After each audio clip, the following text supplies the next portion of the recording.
There's a teacher who's 26 years old named Nadia Diaz who had sex with a 15-year-old boy.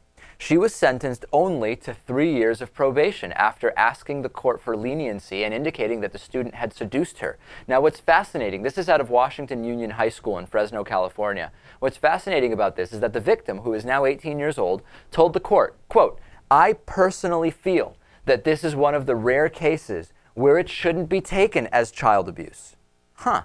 Going on to say, "I believe 100% that Mrs. Diaz made a big mistake, and definitely after we had ended whatever relationship we had, she realized it." This started when the teen asked the teacher for her phone number. They started texting, they started sexting, and ended up having sex 2 times. Diaz eventually arrested in January of 2010. What do you think about this, Lewis? 3 years probation, 30 days in an adult offender work program, and she's going to lose her teaching certificate for life.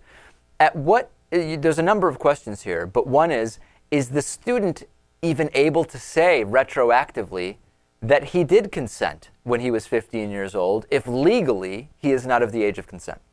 Yeah, this is always a tough issue because there are just so many questions. I think in cases like this, it shouldn't be black and white. I mean, you shouldn't necessarily just go with the statutes and convict a person as the law says you should. I mean, I think there should be certain situations in which this is allowed to happen. What do you think about that, Natan? Because oftentimes when the situation is reversed and it's a male offender and a young girl who says, no, I liked what was going on, people immediately say, hold on a second, she was clearly manipulated by the older man and she was in no condition to consent at 15 years old. But it seems here the court did consider the student's statement.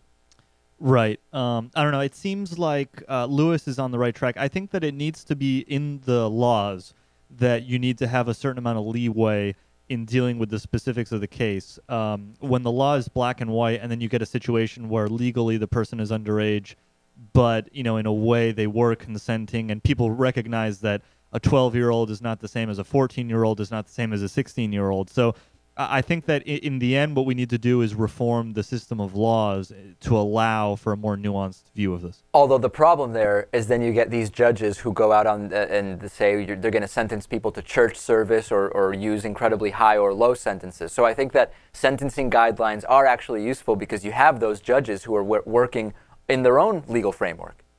Right. And, of course, you also have judges that have their own agendas, and it's complicated, but I don't really have an answer. Send me your thoughts on this one. Interesting story. And also, please join us on Facebook, facebook.com/David Pakman Show, and get your David Pakman Show gear, like what Lewis is wearing today, made from 100% recycled materials.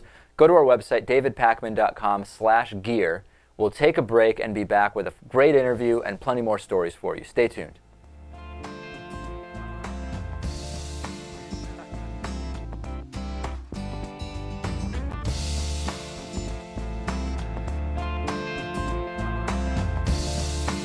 The David Pakman Show at davidpakman.com.